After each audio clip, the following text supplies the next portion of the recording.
Shalom, eu sou a professora Tereza Aquil e neste vídeo eu quero compartilhar, eu quero oferecer para você uma degustação do que vai rolar na segunda aula do meu curso As Mulheres no Ministério de Jesus.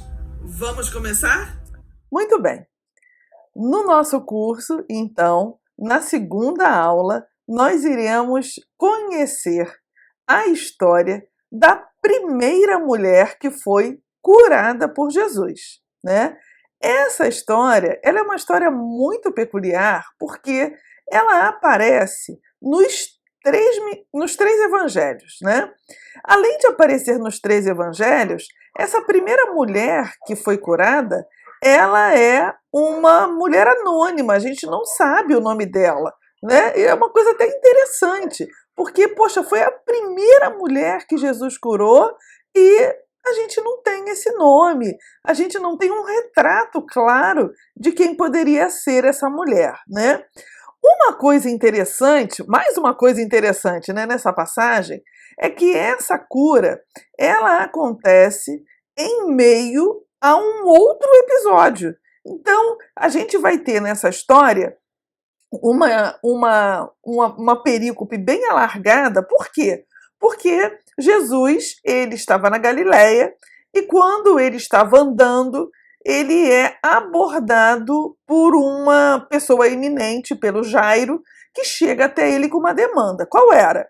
A filha dele estava morrendo. Alguns vão dizer que a filha dele já estava até morta, né? E o Jairo, ele tem um pedido a Jesus. Olha, se você disser que a minha filha vai viver, ela vai viver. Neste momento em que tem um diálogo inicial de Jesus com Jairo, ele chega com a demanda dele, né? Pedindo a cura da filha, a perícope é cortada de Jairo e entra esse episódio desta mulher hemorrágica, que é a mulher que Jesus vai curar. Isso é muito legal porque a mulher tinha 12 anos que tinha uma hemorragia. E a filha de Jairo que estava morta, ou que já estava até morta, também tinha 12 anos. Olha só. Será que isso é à toa? É claro que não é, né? A gente já tem conversado no canal a respeito dos números, da gematria e tudo, e a gente percebe que nesse ambiente semita judaico, os números são importantes, eles têm uma função, e 12 a gente sabe, é número de completude, é número de fechamento de ciclo, né? Na realidade, na Bíblia hebraica, a gente vai ter 40, a gente vai ter 7, a gente vai ter 12 também, inclusive no Novo Testamento, aonde o círculo mais íntimo de Jesus eram quem? 12 homens, né? Mas vamos lá, vamos avançar aqui um pouquinho e entendendo o seguinte, quando eu tenho uma passagem que aparece nos três sinóticos, eu não posso fechar os olhos para algo que se chama problema sinótico. O que é o problema sinótico? O problema sinótico é um nome muito bacana, muito bonito, não é? Para falar a respeito de um relacionamento literário, né? De uma dependência literária que existe entre os três evangelhos sinóticos. Então, eu vou ter um problema sinótico quando uma determinada perícope oferece elementos para outras perícopes. Neste caso aqui, eu gosto muito de trabalhar com isso, o que eu tenho no problema sinótico nada mais é do que uma intertextualidade. São vários ecos intertextuais entre os três evangelhos, né? A partir de uma determinada perícope. Geralmente, o que se faz nesse problema sinótico? Se investiga quais são as semelhanças, quais são as diferenças, por que o determinado evangelho ele é mais detalhado, o outro é mais conciso? Será que isso tem a ver com a própria estrutura do evangelho? Será que isso tem a ver com uma questão do público-alvo que vai ter contato com aquele evangelho e, de repente, não é tão ligado naquela perícope ou naquele milagre, né? Várias perspectivas, né? Só para elencar aqui e recordar a vocês, né? Um pouquinho sobre essas similaridades e diferenças dos evangelhos, eu coloquei um quadrinho, né? E nesse quadro aqui, muito ilustrativo, ele mostra para a gente o quê? Que o Evangelho de Marcos, o primeiro a ser escrito, ele tem, olha só, 76% de uma tripla tradição. Ele tem um material de 76% que é compartilhado com Lucas e com Mateus, né? Ele vai ter, obviamente, ó, um pedacinho dele, 3%, olha, que vai ser só de Marcos. O resto vai ser compartilhado. Então, de todo o Evangelho de Marcos, 3% é dele. Olha só que coisa. Lucas, né? Eu tenho aqui 35% que é dele. Mateus, 20%, né? Então, percebe que eu vou ter, entre esses evangelhos que são sinóticos, o quê? Eu vou ter uma intertextualidade, eu vou ter pouca exclusividade e muitas percepções, muitas nuances sobre muitos eventos que Jesus vivenciou, tá bom? Vamos avançar aqui e começar a entender esse texto. Para entender o texto dessa primeira mulher curada, nós vamos, né, como eu falei, como ele é uma inserção dentro de um outro texto, né, ele compartilha aqui, né, um texto compartilhado, né, nós vamos analisar o texto anterior e o texto posterior, e aí, né, para a gente ter uma noção geral também do que está acontecendo. Então, o texto anterior, né, Jairo intercede pela cura da sua filha, né, então, aqui a gente já começa a perceber que o Evangelho de Mateus, né, ele é o que tem uma narrativa mais curta. O Evangelho de Marcos, que é o primeiro, ele tem uma narrativa forte, grande, né, dá uma importância bem grande a isso. E Lucas, ali, né, dá uma importância, né? Mas percebam que, apesar de Marcos ser o sinótico menor, né, ele é um sinótico que aqui dá uma importância grande ao evento. Então, começa o nosso texto, né? Tendo Jesus voltado de barco para outra margem, uma grande multidão se reuniu ao seu redor, enquanto ele estava à beira-mar. Então, chegou ali um dos dirigentes da sinagoga, chamado Jairo. Vendo Jesus, prostrou-se aos seus pés e lhe implorou insistentemente: minha filhinha está morrendo. Vem, por favor, e impõe as mãos sobre ela para que seja curada e que viva. Jesus foi com ele, uma grande multidão o seguia e comprimiam. Né? Então, é até interessante porque o Jairo aqui em Marcos vai dizer, olha, minha filhinha está morrendo. Em Mateus, minha filha acabou de morrer. É interessante, né? Porque eles aqui, né, nenhum deles, né, vão até mesmo dizer os anos. É Lucas que fala, olha, veio o dirigente da sinagoga porque minha única filha de cerca de 12 anos estava morta. Então é bem interessante isso, né? Então esse é o texto que antecede ao texto da primeira mulher curada. A filha de Jairo é a segunda, né? Então aqui, né? Aí a gente confirma exatamente o que eu estava falando para vocês. Olha, Marcos, né? Depois eu tenho Mateus e depois eu tenho Lucas. Aqui é a mesma coisa. O Marcos, olha só, olha os detalhes, né, que o Marcos vai ter nessa história. Ele vai enriquecer muito essa história, né? No nosso curso nós vamos tentar entender por que o Marcos, ele, apesar de ser o menor evangelho, dá tanta primazia a essa história. Mas vamos lá, vamos ler essa história. E aqui eu destaquei para vocês o que poderia ser um problema sinótico, né? Que a gente só vai abordar o problema sinótico em grego realmente no nosso curso. Mas olha só que interessante, né? O que está em vermelho aparece nos 3 textos. O que está em azul aparece apenas em Marcos e em Mateus. E o que está em verde aparece apenas em Marcos e em Lucas.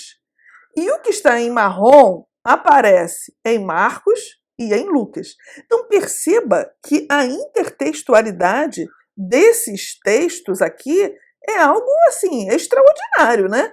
Porque você tem um texto e esse texto ele é aproveitado, é reaproveitado, como é que eu vou dizer, comprimido, né? Ele é resumido, né? No caso de Mateus aqui, Mateus é o resumo puro dessa história, né? Mas olha só que legal. Vamos conhecer a história. Vou ler a de Marcos, né, em princípio. E estava ali certa mulher que havia 12 anos que sofria de hemorragia. Aqui a introdução da história ela é muito próxima em todos, né? Então Mateus vai dizer, né? Uma mulher que havia 12 anos vinha sofrendo de hemorragia, né? O Lucas, e estava ali certa mulher que havia 12 anos que vinha sofrendo de hemorragia, e aí continua o Marcos. Ela padecera muito sobre o cuidado de vários médicos e gastara tudo quanto tinha. Aqui o Mateus nada fala sobre isso. O Lucas, e gastava tudo quanto tinha com os médicos, mas ninguém poderia curá-la. E aqui ele é uma coisa dele, né? Ele que está falando isso, né? O Marcos vai dizer, né? Mas em vez de melhorar, piorava, né? E aí continua. E quando ouviu falar de Jesus, a mulher, né? Chegou por trás dele e no meio da multidão tocou-lhe no manto, né? O Mateus também vai dizer isso. Chegou por trás dele e tocou na borda do manto. Alguns vão dizer que essa borda do manto, né, eram aquelas franjas do manto, né, que usavam os rabinos, né?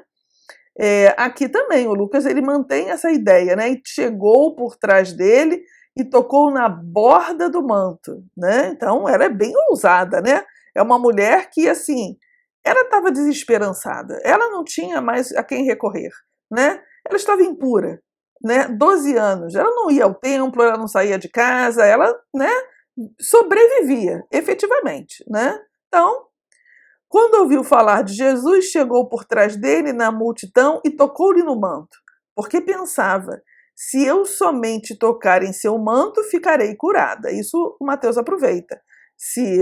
Falou por si mesmo, pensando, né? Se eu somente tocar em seu manto, ficarei curada, né? E o Lucas, ele não fala isso, ele fala apenas que ela chegou por trás dele e tocou na borda do manto dele, e que imediatamente ela se curou, o que também vai repetir o Marcos. E imediatamente cessou sua hemorragia, ela foi curada, né? O Mateus vai silenciar, tá? E continua o Marcos. Imediatamente cessou sua hemorragia e ela sentiu seu corpo que estava livre do seu sofrimento. No mesmo instante, Jesus apareceu, percebeu que dele havia saído o poder, virou-se para a mulher e perguntou: quem tocou em meu manto? Né? E aqui a mesma coisa. Quem tocou em mim? Perguntou Jesus, né? E aí, quem tocou no meu manto? Né? Ele vai falar, né? E responderam os seus discípulos: não vês a multidão aglomerada ao teu redor e ainda pergunta: quem tocou em mim? Mas Jesus continuou olhando ao redor para ver quem tinha feito aquilo, né? Aqui é bem legal porque em Lucas, né, o Mateus silencia, né? O Lucas ele vai falar: quem tocou em mim? Perguntou Jesus. Como todos negassem, tipo assim, ó, como, né? Todo mundo está tocando em você, né? E Pedro disse: mestre, a multidão se aglomera e te comprime. Mas Jesus disse: alguém tocou em mim e eu sei porque de mim saiu o poder, né? E aí é a ação da mulher que vai acontecer, né? Mas Jesus continuou olhando ao seu redor para ver quem tinha feito aquilo. Então a mulher, sabendo o que tinha acontecido, aproximou-se, prostrou-se aos seus pés e tremendo de medo. Imagina, a mulher com fluxo de sangue vai tocar em Jesus, né? O Messias, o fazedor de milagres da Galileia, de Cafarnaum, né? Enfim, né? E prostrou-se aos seus pés e tremendo de medo contou-lhe toda a verdade, né? Aqui Mateus silencia também sobre isso e o Lucas fala, né? Então a mulher, vendo que não conseguia passar desapercebida, veio tremendo e prostrou-se aos seus pés. E na presença de todo o povo contou, porque tinha tocado nele e como fora instantaneamente curada, né? Então ele disse: filha, tua fé te curou, te salvou, vai em paz, né? E aqui é o mesmo final. Então ele disse: filha, tua fé te curou, vai-te em paz, fique livre do teu sofrimento. Mateus, a mesma coisa. Voltando-se Jesus, a viu e disse: ânimo, minha filha, tua fé te curou, te salvou, né? E desde aquele instante a mulher ficou curada. Então veja que é bem interessante, tem nuances aqui que eu não vou abordar na degustação. É só no curso que vocês vão entender, porque existem intertextualidades, como eu estou mostrando aqui, tentando mostrar para vocês na tradução livre, pelas cores, né? Peguei uma tradução menos pior, né? E no curso vocês vão ter a minha tradução do texto, né? E aí nós vamos começar a fazer essas intertextualidades, entender, né, a profundidade dessas intertextualidades.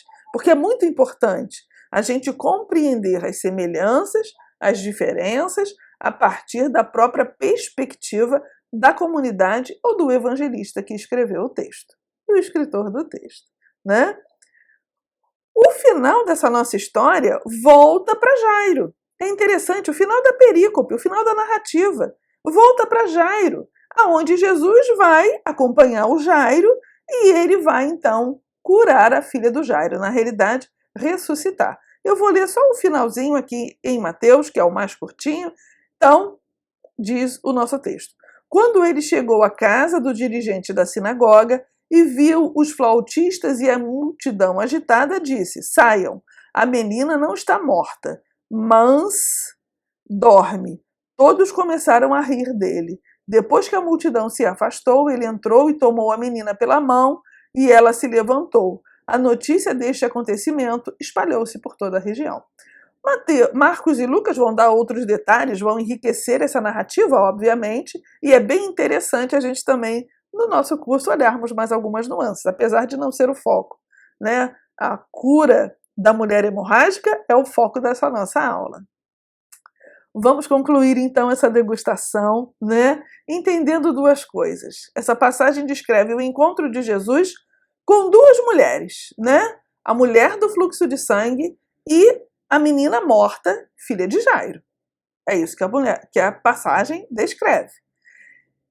Jesus, o Filho de Deus, e isso é muito interessante, ele não teme a impureza, né? Nem da mulher do fluxo de sangue e nem de tocar na menina morta. Por quê? Porque, na realidade, Jesus, o Filho de Deus, ele é tão puro que nenhuma impureza pode tocar nele. Nada pode torná-lo impuro. Nem o sangue da hemorragia, nem o toque no cadáver. E isso é muito interessante. Jesus, o Filho de Deus, ele é puríssimo, ele é puro. Não há nada nesse mundo que possa contaminá-lo, que possa torná-lo impuro, indigno. Olha só, né? É bem interessante, mas não é só isso, né? Esse é o início do raciocínio, para que a gente entenda um pedaço da mensagem da história dessas duas mulheres estarem conectadas. Porque eu separei, mas as histórias estão conectadas. Ao final, para que a gente entenda a totalidade dessa mensagem, dessa impureza, dessa impureza que não atinge Jesus, a gente precisa conectar as duas histórias, né? Muito bem, muito bem. Eu espero que você tenha gostado dessa degustação. Eu espero que você esteja se sentindo motivado para poder participar do curso As Mulheres no Ministério de Jesus. A próxima degustação já tem tema, será a da aula 3, A Fé da Mulher Estrangeira, e é tão intrigante quanto essa. Não pensem que não tem um desdobramento extraordinário nessa história, porque tem. Muito bem, se você quiser fazer a inscrição nesse curso, basta acessar o site ibcrecreio.org, porque lá é só clicar e fazer a sua inscrição, ou, se você preferir, é só apontar o seu celular para o QR Code e inscrever-se.